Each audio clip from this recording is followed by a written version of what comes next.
Is Trump embarrassed by your tenure, or is this exactly the kind of god-awful leadership he wants at DHS? Yes or no? Ma'am, we've already conducted more oversight visits. No. It's a yes or no. Yes or no. Okay, Secretary Noem, this is my time to talk, not your time to talk. I reclaim my time. I reclaim my time. I reclaim my time. Chair, I reclaim my time. What you're about to hear isn't just frustration boiling over. It's what happens when Democratic oversight runs headfirst into stonewalling and refuses to back down. Before we dive into the full story, comment where you're watching from, and don't forget to like and subscribe so you don't miss the next one. Now here's the moment that changed the entire tone of this hearing. Representative Monica McIver didn't accuse Secretary Kristi Noem lightly. She laid out a direct charge that under Noem's leadership, the Department of Homeland Security has become an agency that treats oversight like a nuisance and accountability like an obstacle. And that distinction matters, because oversight isn't about tone or politeness. It's about whether power is being checked at all. As the exchange unfolded, one pattern became impossible to ignore. Every time McIver pushed for clarity, Noem interrupted. Every time a direct question was asked, the answer drifted somewhere else. That's when McIver snapped, not out of anger, but out of recognition. She understood what was happening in real time. Democracy, she made clear, doesn't function when officials refuse to answer the people's representatives. It breaks down when those in power talk over scrutiny instead of responding to it. And the interruptions weren't random. They were strategic, running out the clock, blurring the issue, turning accountability into noise. This wasn't just a heated exchange. It was a warning sign. Because when a cabinet secretary can dodge questions, interrupt oversight, and still claim everything is fine, the problem isn't just communication. The problem is that the system meant to enforce accountability is being openly challenged. McIver's reaction wasn't about ego or theatrics. It was about defending the basic mechanics of democratic governance. If officials don't answer, oversight becomes meaningless. And if oversight is meaningless, trust doesn't erode slowly, it collapses all at once. That's the real accusation here. Not just against one secretary, but against an entire approach to power that treats accountability as optional and interruptions as a shield. And this was only the beginning. Thank you, Mr. Chairman and Ranking Member, for holding this hearing today.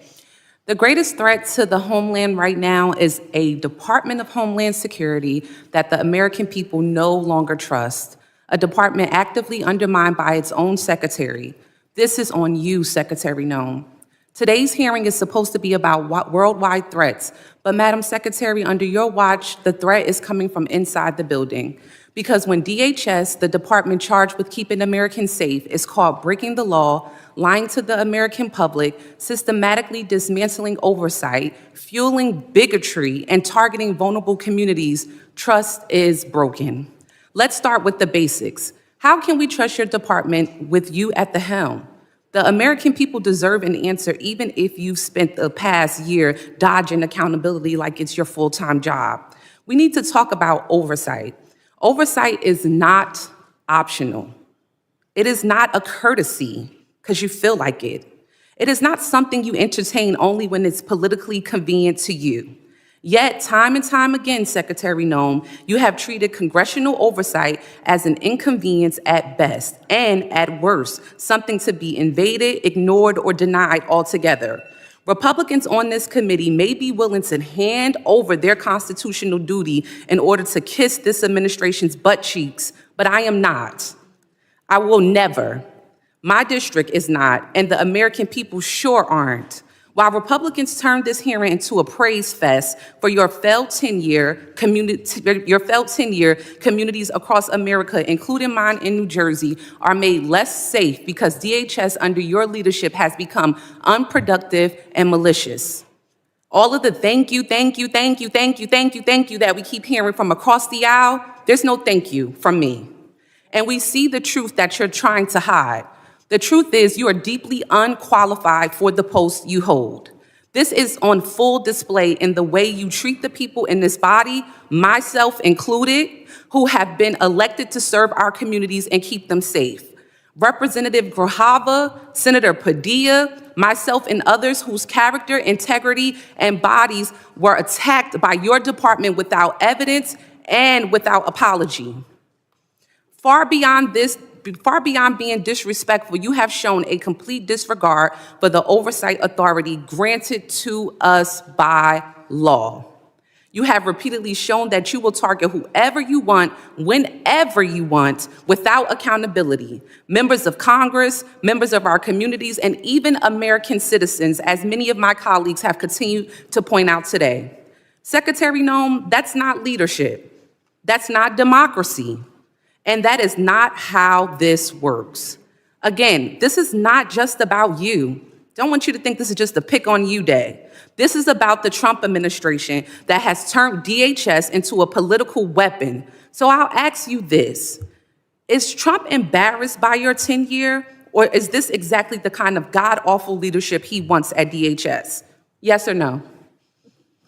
Ma'am, we've already conducted more oversight visits. No. It's a yes or no. Yes or no. Okay, Secretary Noem, this is my time to talk, not your time to talk. I reclaim my time. I reclaim my time. I reclaim my time. Chair, I reclaim my time. Secretary Noem, DHS is breaking the law, hiding information from Congress, and shutting out oversight. So let me ask you, how can the American people trust your department with you at the helm with this kind of behavior? The American people absolutely trust this department to keep them safe. And we are showing that every day by the support we get across the country, the amount of people that we're recruiting to all of our different agencies. Thank you, Secretary Noem. Do you agree that using DHS resources to target members of Congress is an abuse of power? Excuse me, would you say that You again? would have heard me if you stopped talking and listened to my questions. Crazy, Do you agree that using DHS resources to target members of Congress is an abuse of power? We are not doing that. We are out there enforcing the law, doing our work, and we are allowing oversight. Of course, we're not going to get any answers. With that, Mr. Chairman, I yield back. Gentlelady yields back. I now recognize the gentleman from Oklahoma, Mr. McKeen, for 5 minutes of questions. What makes this moment matter isn't the sharp tone or the raised voices. It's the civics lesson unfolding in real time, and one most Americans rarely get to see this clearly. Representative Monica McIver isn't just venting frustration here. She's diagnosing a failure in how democratic accountability is supposed to work. Her argument is simple, but it cuts deep. When the Department of Homeland Security stops respecting oversight, it stops being accountable to the people. And when accountability disappears, public trust doesn't slowly erode, it collapses. Oversight isn't about being courteous. It's not about cooperation when it's convenient. It's a constitutional requirement. Congress doesn't question executive agencies as a favor. It does it because the Constitution demands that power be checked.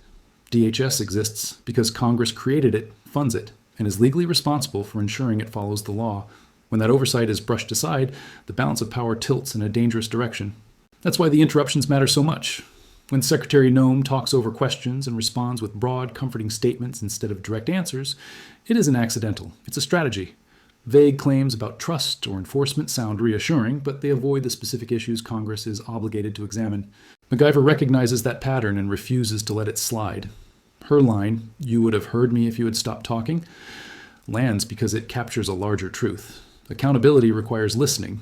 It requires answering the question asked, not rewriting it on the fly. This goes beyond one hearing.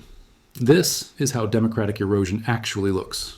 Not dramatic takeovers, but routine deflection, ignored oversight, and the normalization of executive power, answering only when it feels like it. McIver's insistence draws a line. It shows that accountability isn't optional, and democracy doesn't function without it.